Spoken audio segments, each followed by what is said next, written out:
I'm Fonzo. And I'm Eliza. And we're the co-host of Grown, a podcast from the Moth that shows we're never fully grown. Growing up feels like a phase that should end at some point, but does it ever really? Whether you're 16 or 26 or 86, you're gonna have to deal with family drama, your body, and the type of person you want to be. So why not put it all out in the open and go through it together? Join us every other week to deal with cringe, culture, and the courageous efforts of people like you to get grown. Start listening today. Follow Grown on Apple Podcasts, Spotify, or wherever you're listening right now. I have a complicated relationship with my eyes. They're often what other folks notice first about me because they're a unique color, a blue, gray, green, depending on the day. But since I was a little kid, they've always been a source of some anxiety for me. I first noticed my vision changing in second grade. I flunked the school eye test and got my first pair of glasses just in time for Girl Scout cookie season. I remember feeling them fog up each time I stepped out of the cold and inside a neighbor's house, and struggling to tally the order sheet through the cloudy lenses. It wasn't so much getting glasses that bothered me, but that year after year, each time I went to the eye doctor, my prescription kept changing, and my eyesight got worse. This pattern meant that I'd start getting preemptive anxiety days before the eye doctor.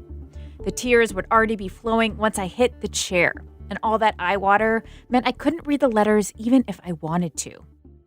If I'd known then what I know now, I'd recognize this fear in the way folks coach me through it as ableism at work.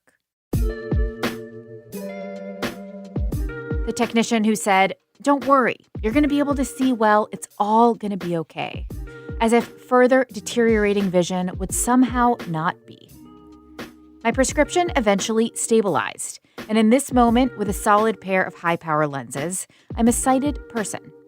But that emphasis on vision as a be-all, end-all, that's personal and cultural baggage that it's time to unravel.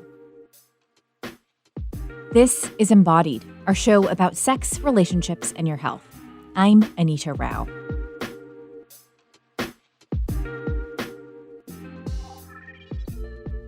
Last week, in the process of putting together this show, I learned a new way of introducing myself, which, in my privilege as a sighted person, hadn't been in my repertoire. I know this is audio, but I've heard all of you interviewed and starting with image descriptions, and I feel like it just kind of helps center where we are because we're all talking from different corners of the world. So I'd love to start and do that, and everyone can say their pronouns.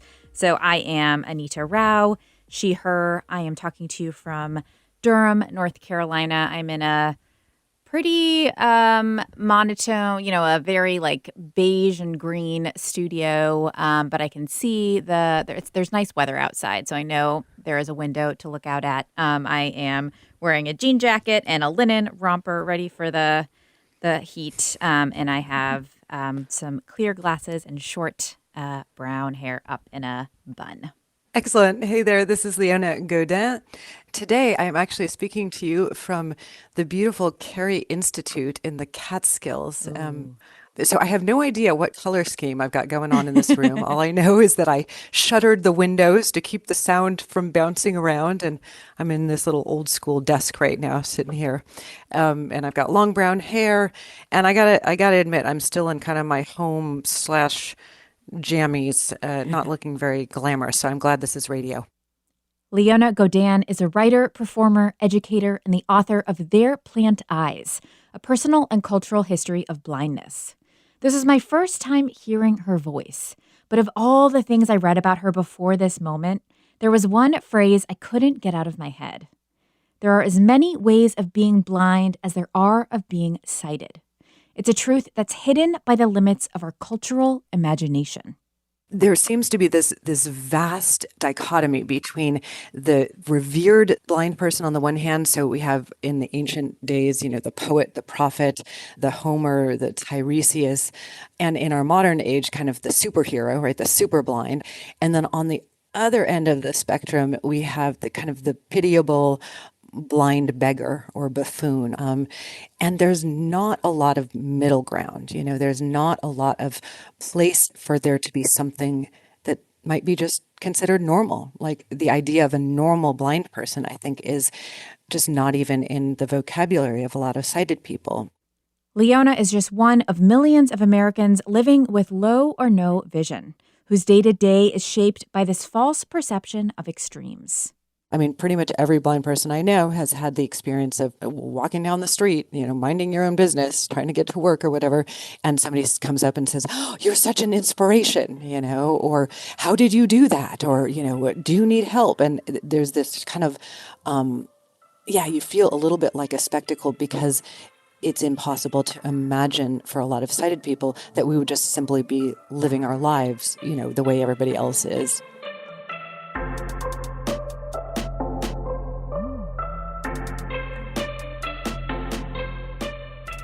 The belief that being visual is the best or only way to be is called ocular centrism. It's a term that Leona explores in her book. But long before she had the technical language for it, she inferred that messaging from how folks treated her when she started losing her vision as a kid.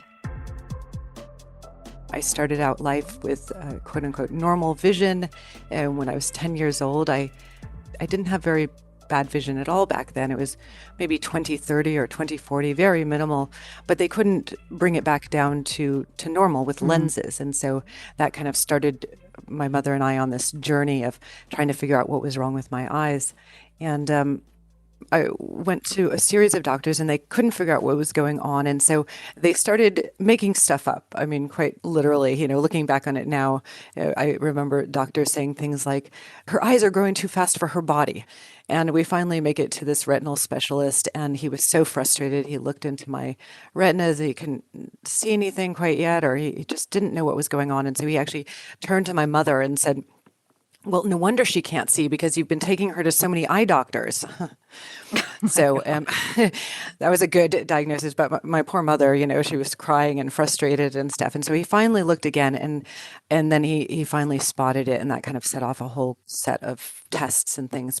And eventually I was diagnosed with a degenerative retinal disease. The more common one is RP, and it usually starts with tunnel vision. But mine started with like a little bit out of my central vision. And of course, central vision is what you use for seeing detail, for reading. So, I wasn't able to read by the time I was maybe 16 or so. It just kept getting worse. I look back on it now and it feels like it caused me to doubt authority in a certain way. This feeling of realizing quite early on in life that, the experts prefer to appear to be experts, even if what they're saying is a little bit ludicrous. And that fear of sort of cracks in authority was something that I really picked up on and embraced the idea of sort of rebelling against authority figures that pretend to know everything and just don't and can't. And that really drew you to punk music and punk aesthetic and punk culture. Talk to me about the role that played in your life. Yeah, I mean, I really think that it had so much to do with, well, one, feeling that I was different, feeling like I had this eye disease that nobody knew anything about. And this is back in, the Stone Ages when there was no internet where I could find other like-minded people or anything like that. And so it was quite an isolating experience on the one hand. And that feeling of difference was something that I didn't really hide it. I felt completely comfortable talking to people about it, but there was also a lot of shame not being able to read. And so those two things combined to give me the desire to find an outlet. And I think that punk rock and the punk aesthetic was something that was very attractive to me. And it didn't hurt too that because I didn't have any detailed vision, I didn't have any central vision, that, people with like green hair, were people that I could always recognize, and that always drew me to them. It wasn't quite so common as it is now. So it's like, oh, the dreamy guy with green hair in science class or whatever.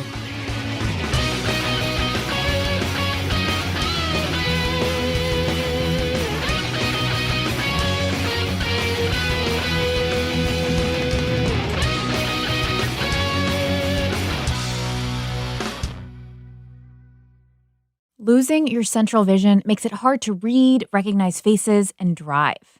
Over the course of the next few decades, Leona's central vision continued to decline. But for a long time, she still had peripheral vision. This meant she was often perceived as sighted, an experience she shares with her friend, writer James Tate Hill.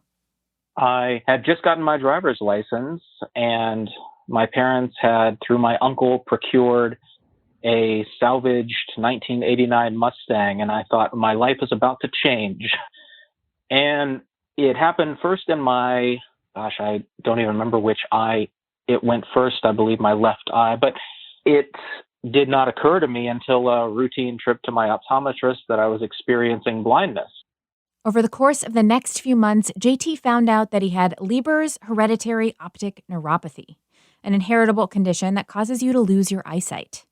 Within 6 months, it became difficult for him to use a computer, and he started to do most of his reading and learning via audio. But James didn't want anyone to know, and he spent the next 15 years trying to hide his low vision from most everyone, from friends to romantic partners. My two best friends remain my two best friends, but making new friends became something beyond my skill set because eye contact is so crucial when you're meeting new people. And I began treating my blindness as something that I didn't feel was important to disclose, because as soon as I did, it became the central feature of my personality or life. And so I tried my best to erase this central facet of my identity. And you mentioned this low expectations, and that was something that you saw reflected back to you, even from people who were in positions in which they technically should be thinking in all ways about all the possibilities for your future, like disability counselors at a college. Tell me the story you tell in your book about that experience, visiting colleges your senior year of high school and this meeting with a disability counselor. I had planned to go to West Virginia University, the giant state school in my home state where my best friends were going. And so my parents and I scheduled a visit to speak to the disability counselor, who was an older fellow who told me that the best gift I could give my parents my first semester of college was a report card of straight C's. And the last couple of years, as math became pre-calculus and chemistry and anatomy physiology started to get the better of me even before my vision went, I was no stranger to these C's, but to my parents, I was still this gifted kid from elementary school who had skipped a grade. And the three of us could not have been more disappointed by his low expectations. And this is a disability counselor. This is somebody who should automatically assume that someone who is blind or deaf or has any disability at all has the same capability and goals as somebody without a disability. It's crazy to read that story and hear about how it impacted you in that moment. You ended up going to a different school. You did get opportunities to write and practice creative writing, and you became a really successful writer, but it was a long time before you ever wrote a blind character. So I'd love for you to tell us about the decision to write a legally blind protagonist for your novel Academy Gothic and what that transformed for you. Yeah, it was during a writer's conference when I heard the writer Jhumpa Lahiri give the keynote when I had this grand epiphany. And at this stage, I had achieved a degree of self-acceptance, and I was in a relationship with the woman I would marry and to whom I'm still married very happily. And Jhumpa Lahiri talked about what a revelation it was when one of her writing teachers told her she should consider writing about the Indian American background that she has, as opposed to the upper middle class white people who populated all the short stories and novels, the John Cheevers and Edith Whartons, that she grew up thinking, well, this is literature. This is what people read. And I thought, I wonder if it would be interesting to give a character the blindness I have, and also to give him a sense of the self-denial and play that up for comic potential. And so I wrote about my blindness first in fiction, which proved to be the gateway genre, or the gateway form, before I was able to realize I hadn't told quite a bit of the story yet, and then moved to creative nonfiction for Blind Man's Bluff.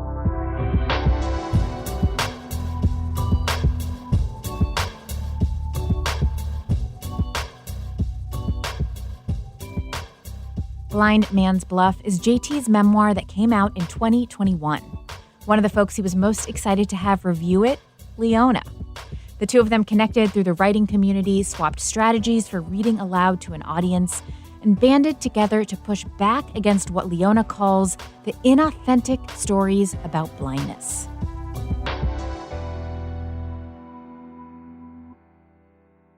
You know, there are very few blind novelists out there. I mean, JT is one of the few that I know. And it's been really hard for us to get the word out that, like, the vast majority of these stories that are being told about blind people are written by people who are not blind, who are not low vision. And so there's this whole vast realm of like inauthentic stories that then, as blind writers, we need to fight. And I tell a story in the book about a friend named Laurie Alice Eakes, who was a very, very prolific romance writer. And she has yet not been able to publish a story speaking to her own blindness, like an authentic fictionalized version of a blind woman. And she's, you know, after publishing 35 books, she's still got editors saying to her things like, oh, that doesn't seem like a realistic blind character. You know, so it's like there's so much to do. And in doing it, it's very hard to do it alone. And so meeting JT, meeting some other blind writers has been really amazing, because it does two things. One, we can talk about the struggles that we're facing that are very real about those kinds of stereotypes. But it also just helps that we're pulling each other up. I mean, I think that community has been important for so many different minorities, right? That because I think that the tendency from the dominant culture is to only want sort of one different person in the room at one time. So you can only have sort of one blind writer in the room at one time. And that's what kind of keeps these inspirational stories going.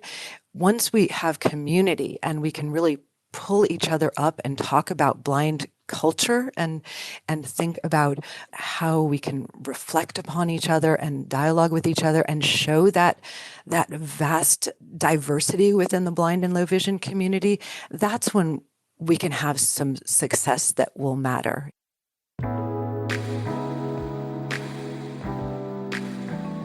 In fiction, you become a lot more attuned to your emotional truth when you're no longer hiding a central aspect of your identity.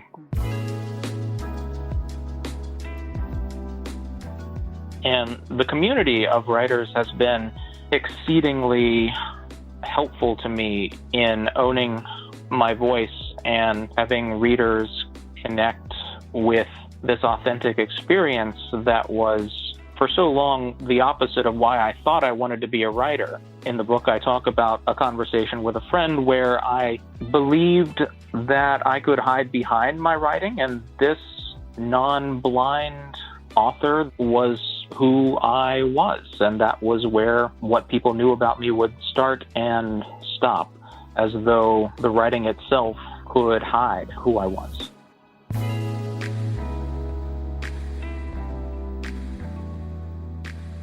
No longer hiding transformed JT's internal world and freed him up to more openly use adaptive tools in his work as a teacher or when reading his writing for an audience. The same has been true for Leona. For a long time, she steadfastly rejected using a cane. And now she uses one regularly and even has a nickname for it, Moses. The pet name was born from a phrase she read in the memoir of a fellow blind writer, Jim Knipfel. He talks in his memoir, Slackjaw, about parting the Red Seas of New York City with his cane.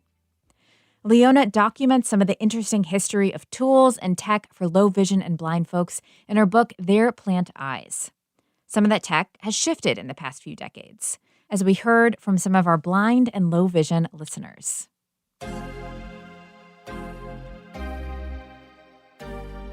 In terms of tools, it's mostly just a white cane. I'm blind, and so I use this white cane to navigate around the city, my environment, my clients' homes, my workplace.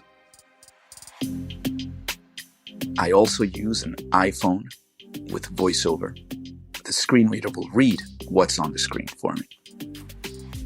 And the other piece of adaptive equipment I use is a computer with a screen reader called JAWS. And it, again, does the same thing as the phone does. It will read things out, except I'm using a keyboard instead of hand gestures to navigate. I am a full JAWS screen reader user. I have JAWS downloaded onto my Windows work laptop. I use VoiceOver as the screen reading technology on my iOS devices, the work iPad, and the work iPhone. I use the Amazon Echo.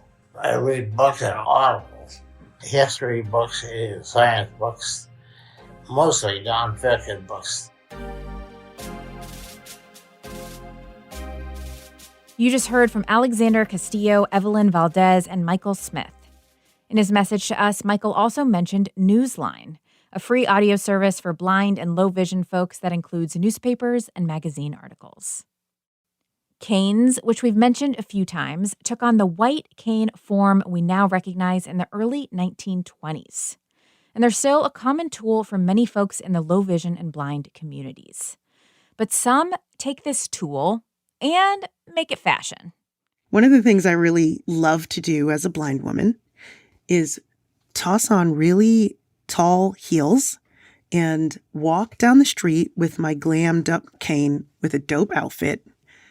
And I love it when folks turn around and then they see this tall woman with this glammed up cane and this amazing outfit and her long braids and Amazon walking down the street. And they just have to dive out of the way. Meet Lachi. Hey there, hey there, hey there, and thank you for having me. Lachi is an award-winning recording artist, songwriter, and inclusion advocate. And despite her fierce love for life in New York City, I'm going to let you in on a secret. She does have some North Carolina ties, and she got her degree from my alma mater, UNC Chapel Hill. But before that, Lachi was a kid growing up in upstate New York and West Philly. She's been legally blind since she was born. You know, earlier was mentioned not really owning your voice. And that was really how things were for me for a long time. I was having sort of my shoulders grabbed and turned into whatever direction others felt I needed to turn. And that pretty much informed a lot of my childhood. Because you're blind, folks think that you are not the one to be spoken to, but your handler or your caregiver or whoever else around you is the one to be spoken to. I have a great example. I think I remember I was in an airport by myself and someone came up and said, "Oh, does she need help getting, from here to into the gate?" And the person they were speaking to was a complete stranger that happened to be standing beside me. Oh my gosh. And they're just like, "Who? What? What?" I don't know this person. Exactly. It would go that far to make sure that you are, you're not being viewed as an equal. You're not being viewed as competitive. You're not being viewed as receiving the same stimuli, the same social stimuli as those around you. And that was a lot of my life for a long time. So knowing that and seeing that, how did that shape how you were coming up as an artist and once you started getting into the music community and music scenes? There are two things that success in the entertainment industry are necessary. Number one, the technology, especially if you're a recording artist or a producer or an engineer, but also the social aspect, navigating networking, being able to cultivate relationships. And one of the things that I don't think enough people talk about when we talk about blindness or other disability issues is the social anxiety that comes with it, the social debilitation that comes with constantly being seen as less than, that comes with constantly having to work so hard to keep up with your counterparts. And so one of the things I'm proudest of is just getting over that hump of networking.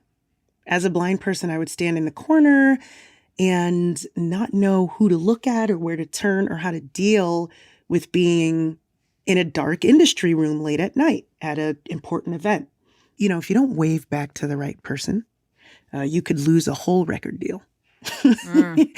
And being that I'm what I call sighted passing, people would, categorize me as standoffish or categorize me as unsociable, not knowing that I'm just the most social butterfly of butterflies because I wasn't giving myself that opportunity to openly express who I was at these events, which I overcame, and now people can't get me to shut up.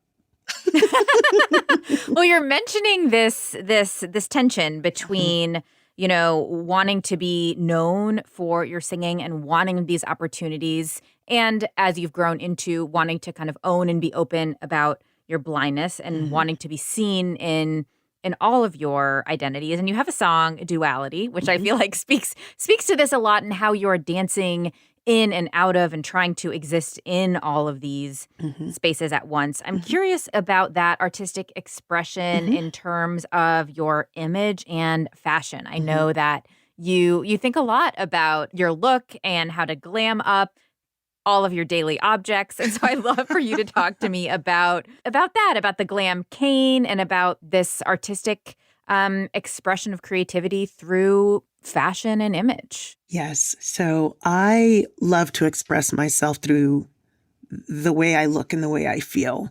I wasn't always very fashionable growing up. I didn't think I was supposed to be. As a musician, when a manager or an agent or a label, especially in the pop, dance, EDM world, the first thing they'll say when you finally get that sit down is, well, how do we market you? We don't know how to market this. This doesn't make sense to us. And it's very highly not about the music. It's about this. Or should we use her as a shtick? Maybe we can say the blind act. And I said to myself, no, that's not going to happen. So I wanted to make sure that I felt as confident and beautiful and comfortable as possible. I couldn't figure out how to connect my inside with my outside until I just accepted who I was. And now it's just Lachi everywhere I walk. Everywhere I walk Lachi first.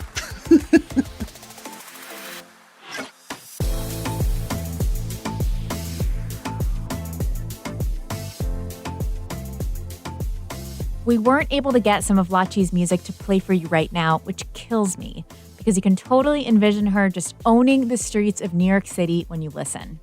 But when you have time, look her up and jam out, especially to Time Will Tell.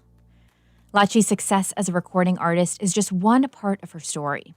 In the past few years, she's become an outspoken advocate for more inclusion and access for folks with disabilities in the music industry. She was an advisor for the most recent Grammy Awards and successfully advocated for a built-in ramp, ASL interpreters, and live audio description and captioning. This work was championed by the organization she co-founded, RAMPed, Recording Artists and Music Professionals with Disabilities. It honestly really started with me Googling music and disability and, organizations or whatever. And, what came up were organizations that were not necessarily for professionals, but perhaps for parents trying to help their children get instruments, or maybe something to do with schools and elementary kids.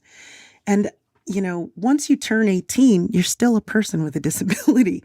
It doesn't mean you have your whole life together once you turn 18, but there are so little programs.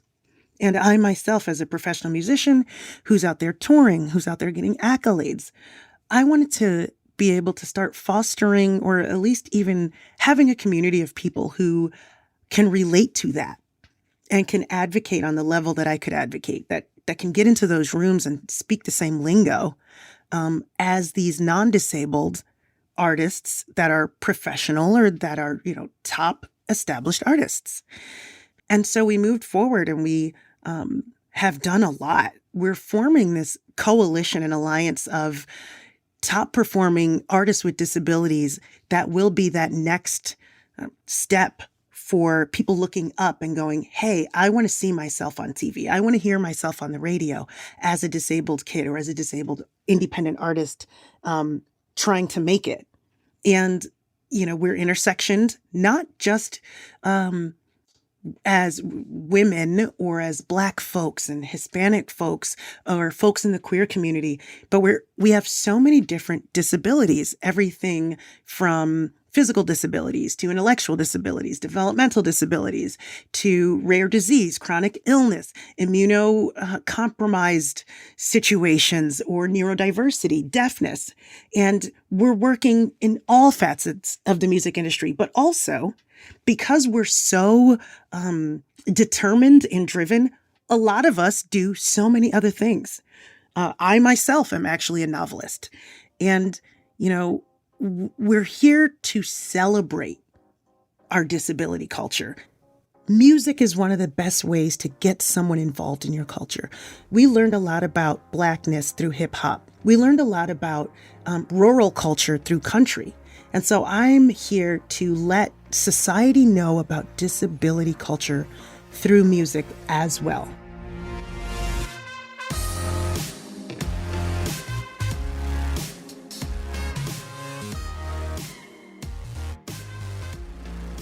Having Leona, JT, and Lachi all together in a conversation, or at least as together as we can get virtually, was electric.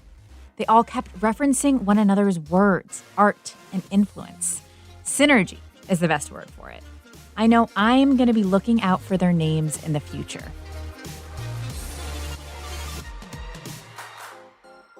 The blind writing community, the blind artistic community, of which, Lachi is a part as well, is just very exciting to me. To kind of celebrate my people is something that I feel very strongly is the only thing that's going to really shift mainstream culture in our direction, as opposed to us kind of always clamoring to let us in, let us in. No, let's change the mainstream culture.